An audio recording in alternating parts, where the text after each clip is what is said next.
Queridos irmãos, hoje nós vamos tratar nessa manhã de um tema um pouco diferente do que está no nosso programa do mês. Foi proposital, não isso, né? O tema, né? Que dó, é um Fender. Ai, queridos, então nós vamos falar nessa manhã sobre essa questão da palavra de Deus. Falar sobre a escola bíblica, sobre este canal tão importante, especialmente para nós batistas. É um canal extremamente importante, que nós entendemos que tudo acontece através da palavra de Deus. Você vai orar segundo as Escrituras. Você vai evangelizar alguém, você precisa fazer alguém não baseado nas suas emoções, mas baseado na palavra de Deus. Você vai educar os seus filhos, você precisa buscar a orientação da palavra de Deus. Você está com uma situação de conflito no seu trabalho, você precisa da palavra de Deus. Então, queridos, nós precisamos receber a ministração da palavra do Senhor em nossa vida, em nosso coração, constantemente. E por isso, temos ferramentas para isso. Você é constantemente desafiado a ter o seu tempo devocional. Amém. Isso é vital. Mas também nós desafiamos a igreja do Senhor a estar também cada vez mais participando dos momentos de instrução bíblico da sua casa de oração, da sua igreja. E no nosso caso, é a escola bíblica discipuladora. Nós mudamos o dominical, porque vai que a gente quer bolar uma EBD, numa quarta-feira, numa terça-feira, a gente sente essa carência. Ela não é dominical, ela já foi dinâmica, no nosso caso, escola bíblica dinâmica, que a ideia era tê-la em outros horários, mas ela também, agora nós entendemos, ela é discipuladora. Ela é uma escola bíblica, mas com o objetivo discipular. Irmãos, como batistas, a palavra de Deus, ela está na nossa essência.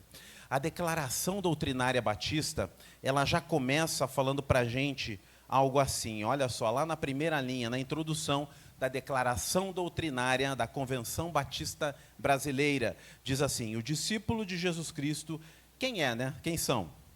Os batistas, os discípulos de Jesus Cristo, que vieram a ser designados pelo nome batista, se caracterizavam pela fidelidade às Escrituras e só por isso se reuniam em comunidades aonde havia a compreensão das Escrituras Sagradas e sob a manifestação do Espírito Santo de Deus, conversão e batismo. E aí começaram também as confusões e muito sangue rolou, porque não aceitavam o batismo infantil. E aí nos confundiram lá com os anabatistas, que era um outro movimento que é um pouco mais violento, mas que não tinha a ver conosco. Os batistas, na realidade, não queriam confusão com ninguém.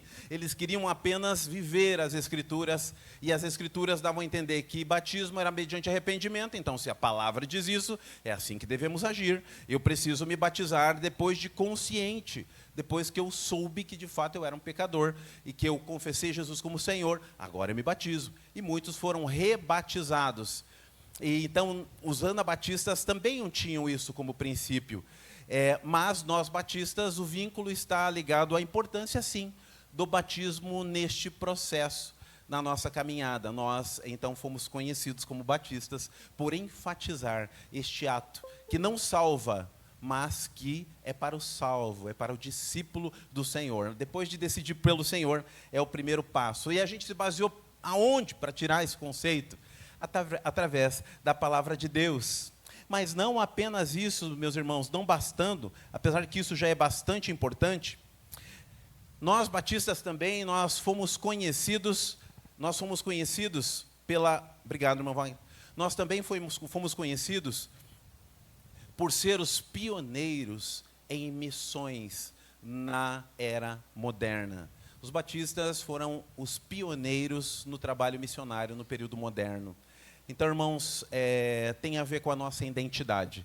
Se você já está aqui, você sabe, nós batistas temos 3 esferas de missões sendo vividas.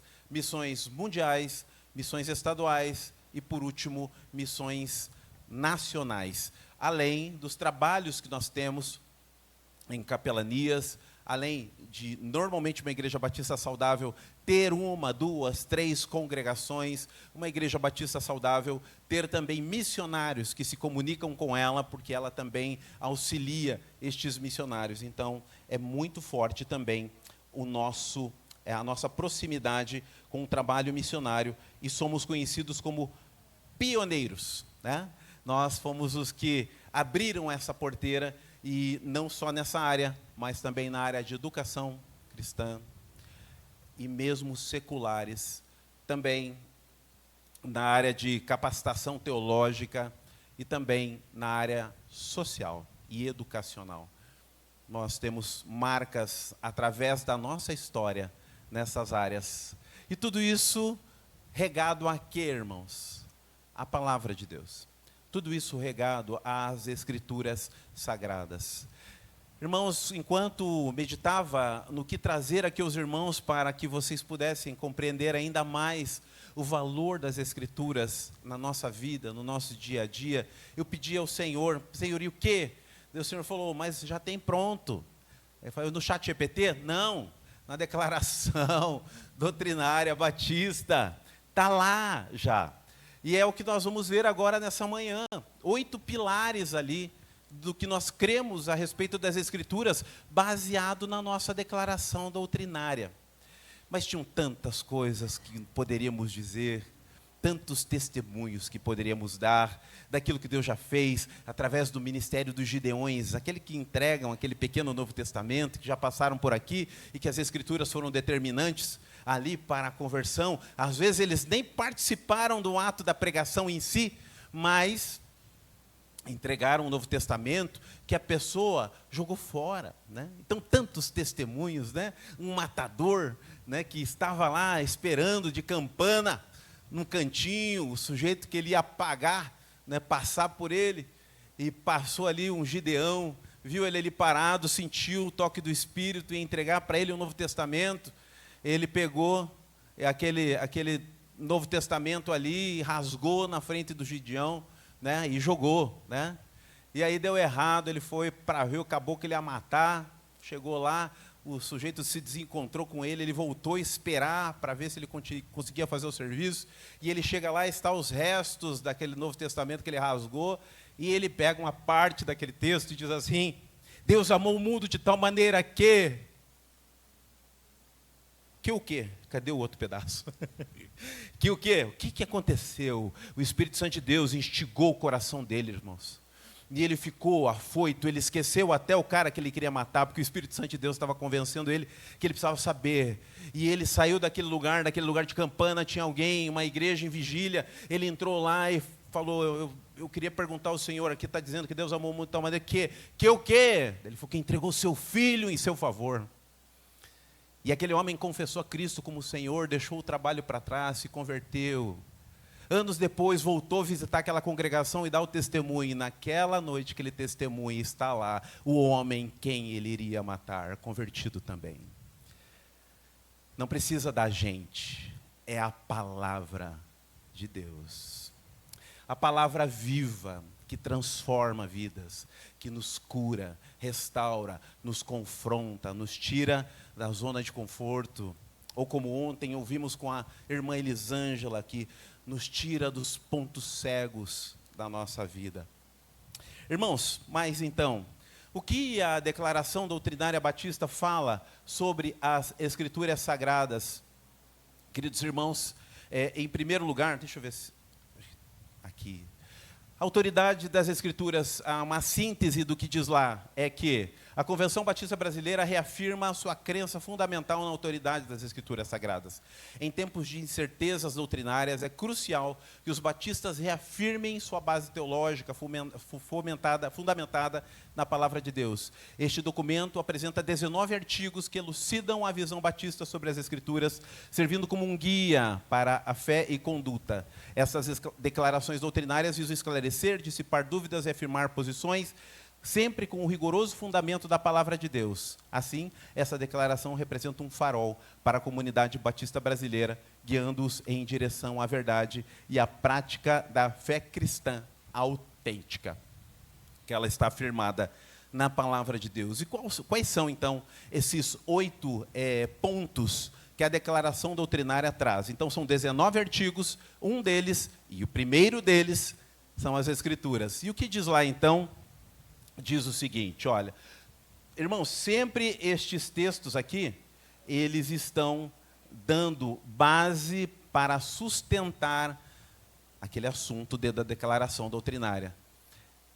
Quando eu vi isso pela primeira vez, me deu uma alegria tão grande, saber que os princípios que são importantes não vieram única e exclusivamente de alguém que sentou. Vamos pensar nos princípios aqui para a nossa igreja? Não. Os princípios nasceram das Escrituras. E por isso é fácil dar toda essa sustentação aqui. Tem outros textos que estão com 3, 4 referências bíblicas apenas. E sabe por quê? Não é porque não tem outros textos, é porque eles já estão repetidos em outros princípios. Então, irmãos, você vai ver que há uma sustentação sólida. E a primeira afirmação é essa: a Bíblia é a palavra de Deus em linguagem humana.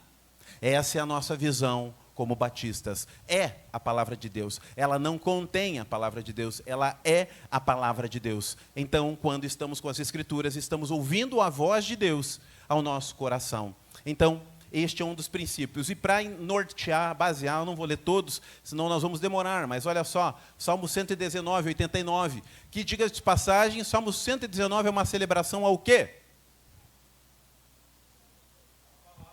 A palavra de Deus, irmão Valdir, demais irmãos. Salmo 119 inteiro é uma celebração à palavra de Deus. Tudo que o Salmo 119 traz enaltece a própria palavra do Senhor. Por isso que ele tem tantos versos. Para sempre, Senhor, tua palavra está afirmada nos céus.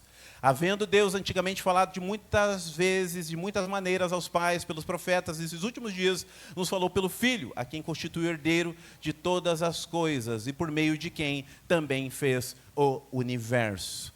Quando falamos de Jesus, estamos falando também da palavra. Quando você fala de Jesus, você está falando da palavra. Disse Jesus: examinais as Escrituras, porque vocês julgam ter nelas vida eterna. Elas testificam de mim, disse Jesus. As Escrituras e Cristo são uma coisa só no nosso coração. Você não pode amar Jesus e não amar as Escrituras. Você não tem como ter comunhão com Jesus sem ter comunhão com as Escrituras. Em nome de Jesus, isso tem que ficar claro para nós. Amém, igreja? Amém. Glória a Deus. Mas vamos avançar, o que mais? Segundo ponto.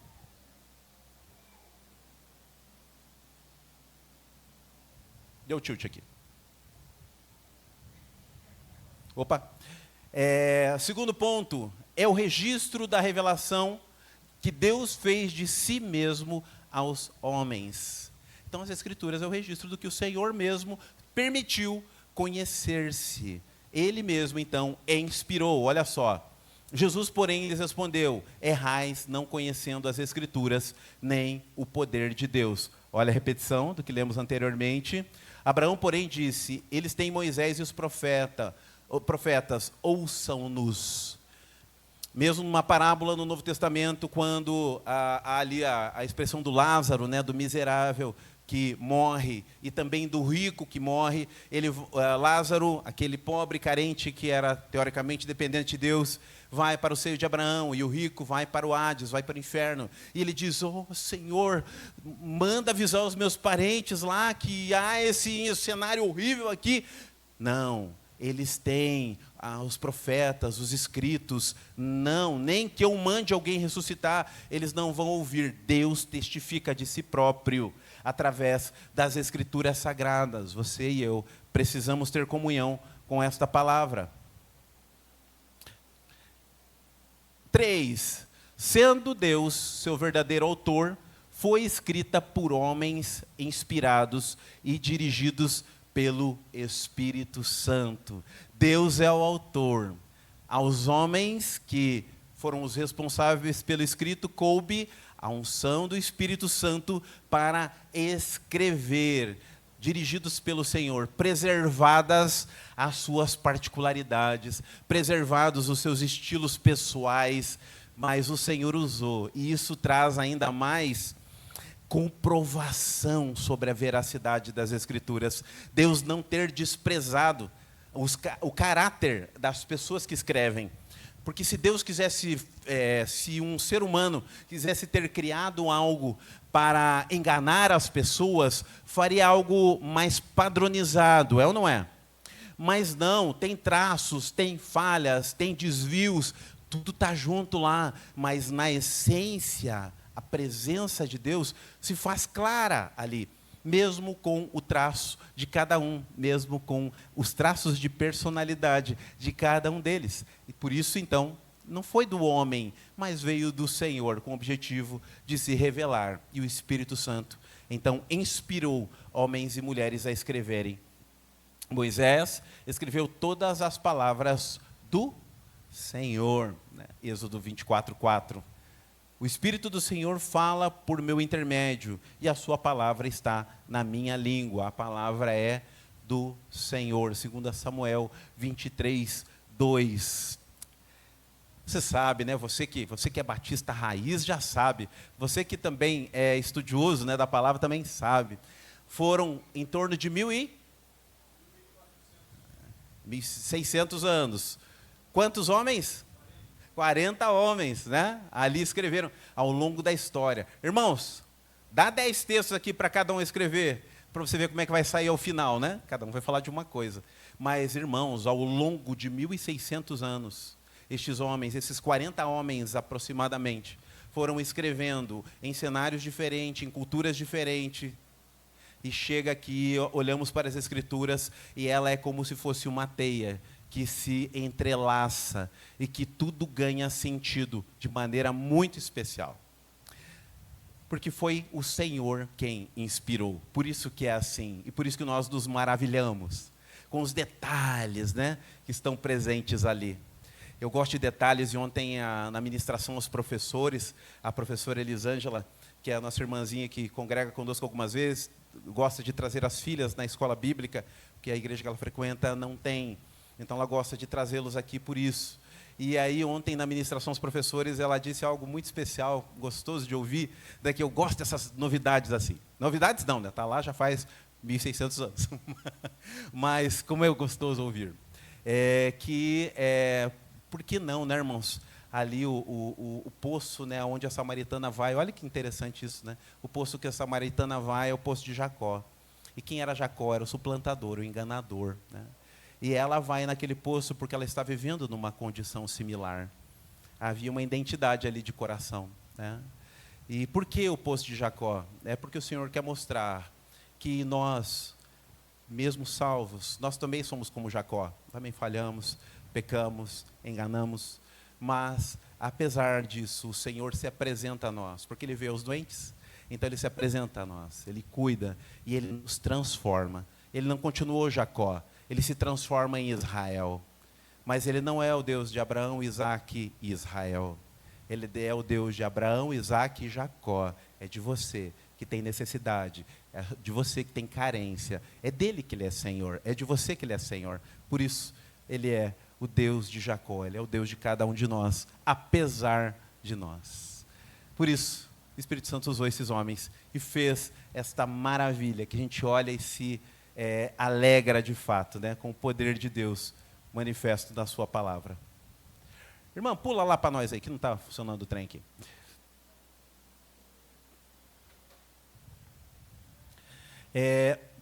Vamos lá? Vamos juntos aqui, ó? 1, 2, 3.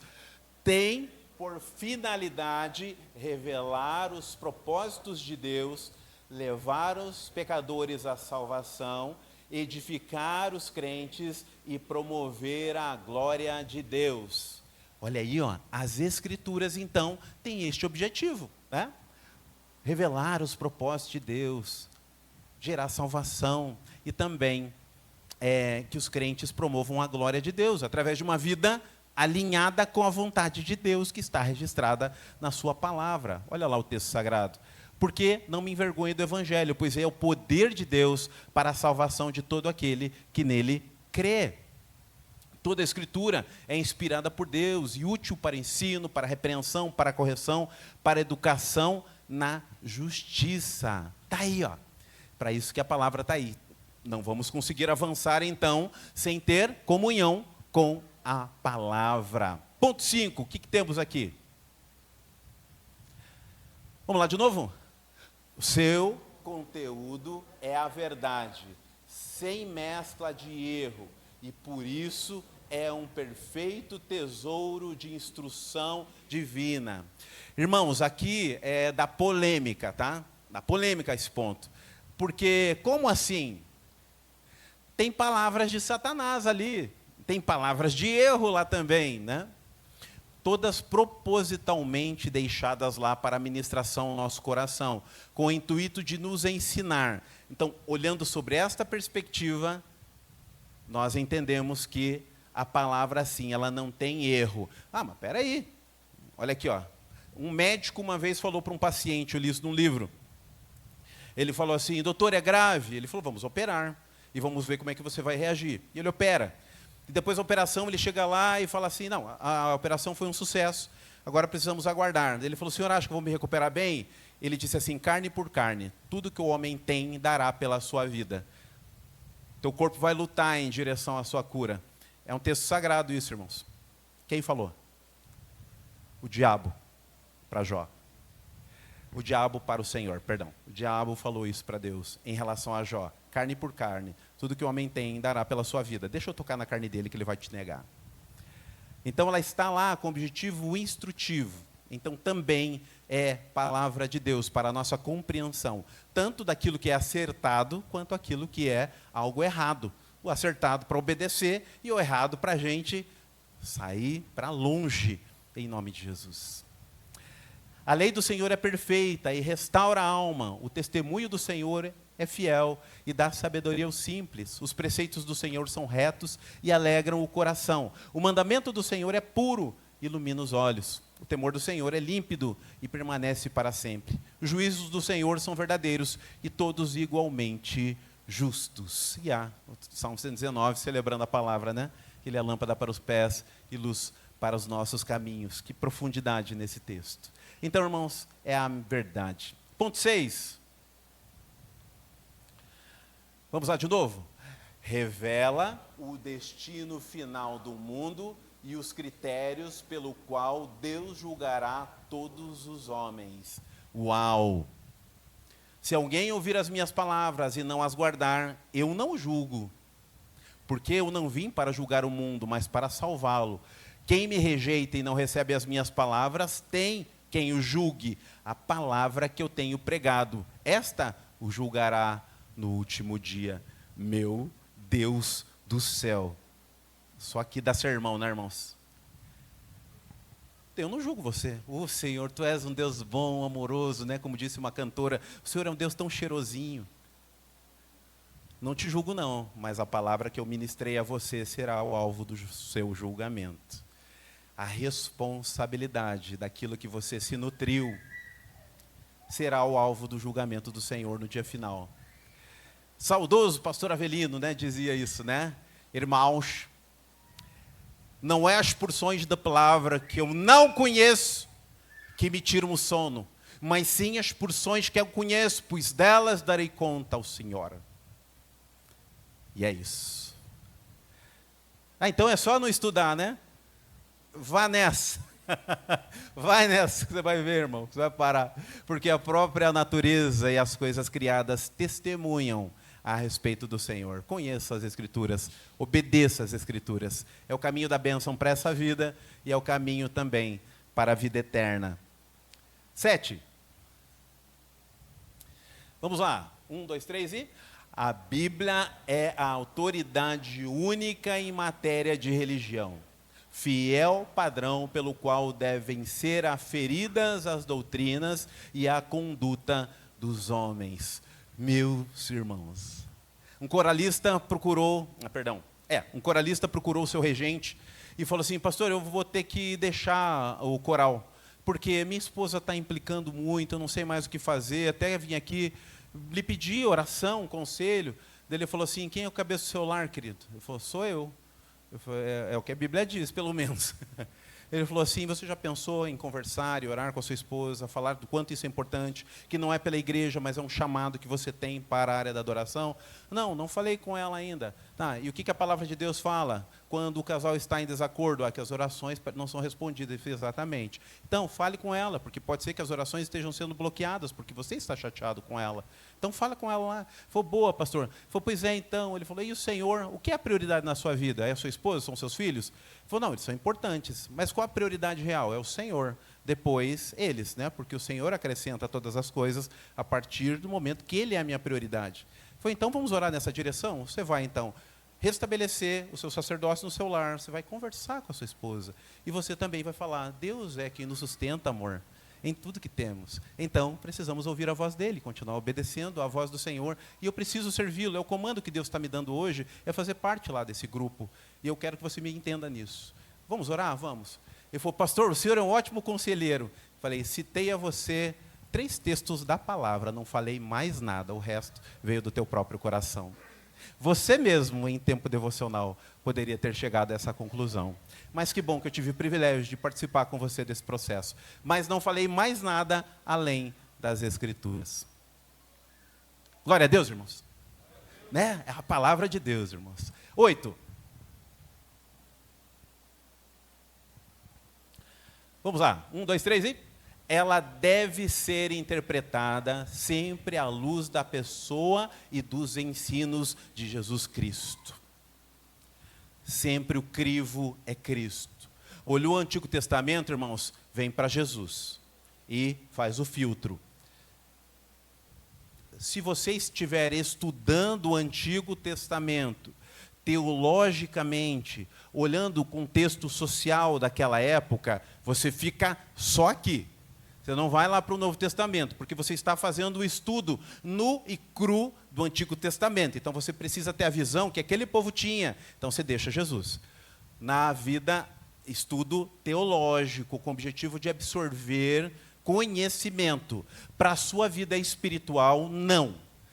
Você não pode fazer isso. Você precisa vir pelo crivo do Cristo. Porque senão corre o risco de você fazer aquilo que estão fazendo nessas igrejas. Que Deus vai fazer você prosperar. E aí, não, mas é isso mesmo, está lá, ó, Jeremias, está lá, eu vejo nos Salmos, Irmãos, eram promessas para o povo antes do exílio babilônico. Deus falando: me obedeçam, façam as coisas, eu vou fazer vocês prosperar. E era no sentido de expansão física mesmo, como nação.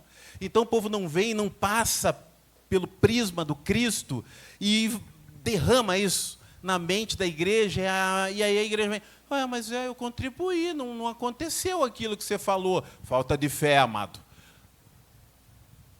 O Senhor Jesus vem e ministra através da vida do apóstolo Paulo, dizendo que o Senhor não pede nada a ninguém que ele não possua, a não ser aquilo que ele já possui. Deus não vai exigir de você aquilo que ele mesmo não te deu primeiro.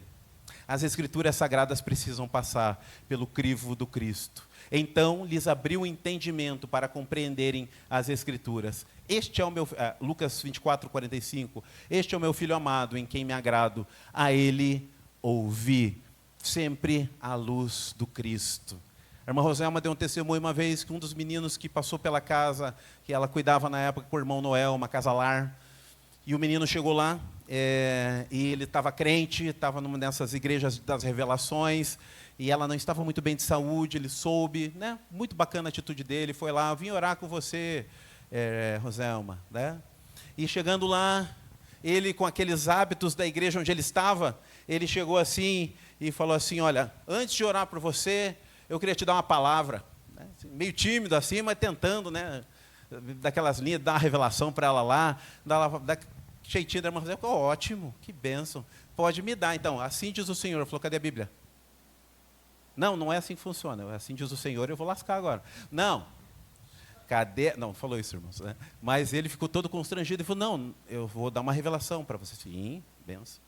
Tem a palavra de Deus, a revelação de Deus. Então você vai ler a palavra de Deus e vai me dizer o que o Senhor falou com você através das Escrituras e vai me dar a palavra. Pode seguir. Não, não foi assim que eu aprendi. Então vamos fazer o seguinte, deixa eu orar por você. Posso orar por você? E no fim vira uma conselheira dele naquele dia.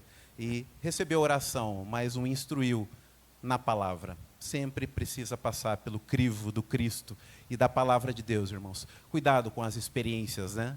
É uma delícia no tempo que a gente está com problemas que a gente enfrenta. A gente quer muito respostas miraculosas, transformadoras, instantâneas. Deus as dá, Ele sabe fazer isso.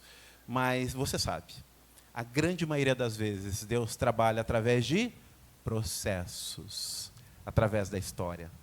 Por isso o Antigo Testamento é daquele tamanhão, e uma das partes mais importantes das Escrituras é um pouco menor, mas é processo a maneira que Deus fala conosco. Porque quando é sobrenatural, você desfruta e conta testemunho. Quando é na palavra e é no processo, você tem como chegar, vem aqui, querido, deixa eu te falar algumas coisas a respeito da minha caminhada com o Senhor, que pode ser bênção na sua vida. Não é apenas um ato sobrenatural do cuidado de Deus, mas é também um processo de caminhada com este Senhor. As Escrituras Sagradas. Irmãos, a gente vai fechar aqui para ir para a nossa escola bíblica. O cafezinho já foi, então não vamos ter o tempo do café, nós vamos direto para a escola bíblica. Mas quero desafiar você a prestar atenção nesse vídeo, ele tem 2 minutos e meio, nós vamos orar, encerrando. E o meu desafio, o apelo aqui dessa manhã, é que você que está satisfeito agora, que se alimentou, você considere a possibilidade de colocar este tempo na sua vida, das 10h15 às 11, 11h05, que é o nosso tempo da escola bíblica. Porque a comunhão com a palavra de Deus, muitos já conhecem, mas ela faz isso aqui com a nossa vida. Vamos ver o videozinho?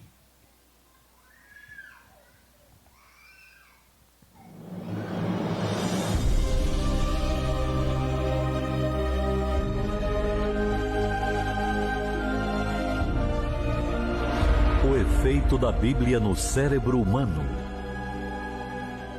Um estudo foi feito recentemente pelo Centro de Engajamento Bíblico, em que eles estudaram 40 mil pessoas nos Estados Unidos de 8 a 80 anos de idade.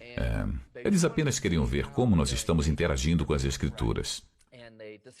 E eles descobriram uma coisa que acabou se tornando a principal descoberta do estudo em si. Eles não estavam procurando por isso, ele se tornou o ponto principal do estudo. Quando nós lemos a Bíblia uma vez por semana, e isso poderia ser o culto de domingo, quando o pastor diz, abra sua Bíblia e nós ouvimos a mensagem, uma vez por semana, mostrou um efeito quase insignificante em algumas áreas-chave da sua vida. Vou lhe explicar melhor daqui a pouco. 2 vezes por semana.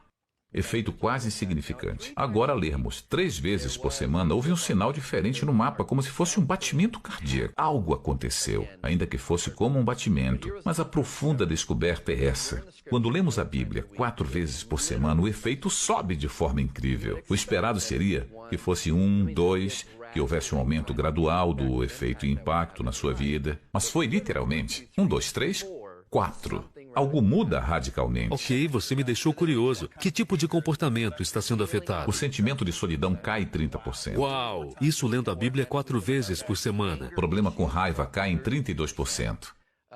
Amargura em relacionamentos, casamento, relacionamento com seus filhos, cai 40%. Alcoolismo cai 57%. Sentimento de estagnação espiritual.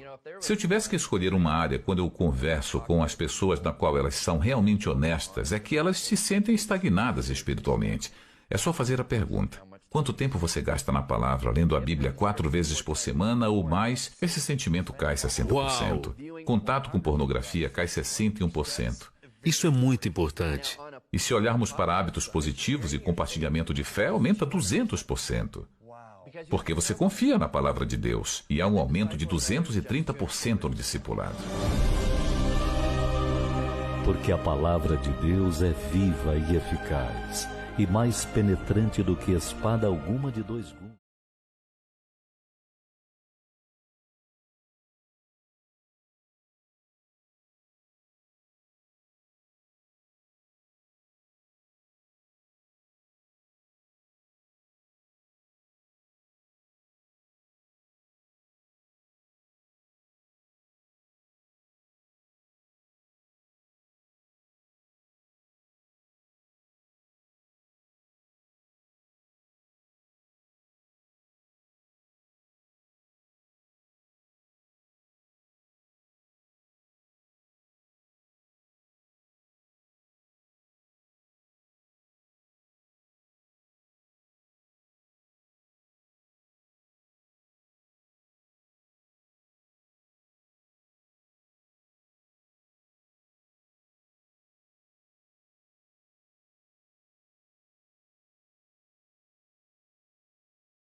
orar pelas nossas vidas aqui. Senhor nosso Deus e Pai, nós te louvamos, te adoramos, te bendizemos, te glorificamos e te exaltamos nesta manhã. Obrigado, Deus, pela tua misericórdia que se renovou nas nossas vidas.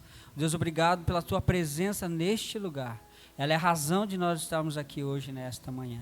Obrigado, Pai, por essa ministração desta manhã, onde nós podemos lembrar, Pai, que a tua palavra, ela é poderosa, Deus, para transformar as nossas vidas.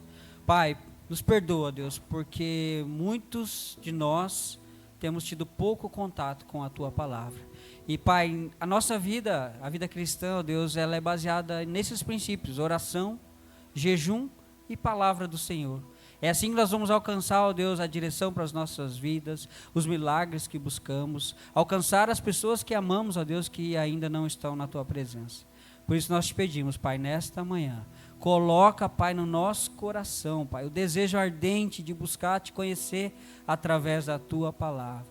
Ó Deus, e quando nós não compreendemos, que nós possamos buscar, ó Deus, pessoas, pastor, irmãos, que possam nos ajudar, nos auxiliar no entendimento da tua palavra, para que nós possamos te conhecer e prosseguir te conhecendo, Senhor.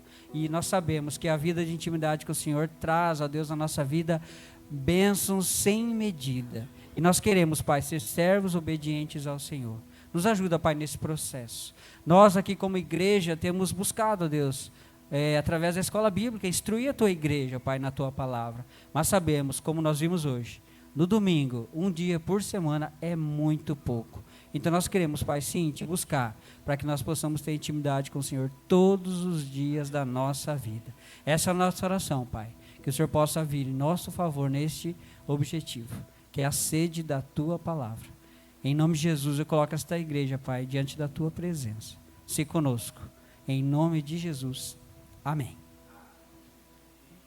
Queridos, então, o nosso tempo de culto da palavra se encerra agora e nós vamos dar início à nossa primeira escola bíblica do ano de 2025. Então, você que puder e quiser e sentir no coração em continuar conosco, agora das 10h15 a mais ou menos às 11h, seja bem-vindo e fique conosco estudando a palavra do Senhor. Amém? Mas se você tem um compromisso, não se sinta constrangido. Vai na paz do Senhor, que o Senhor o acompanhe.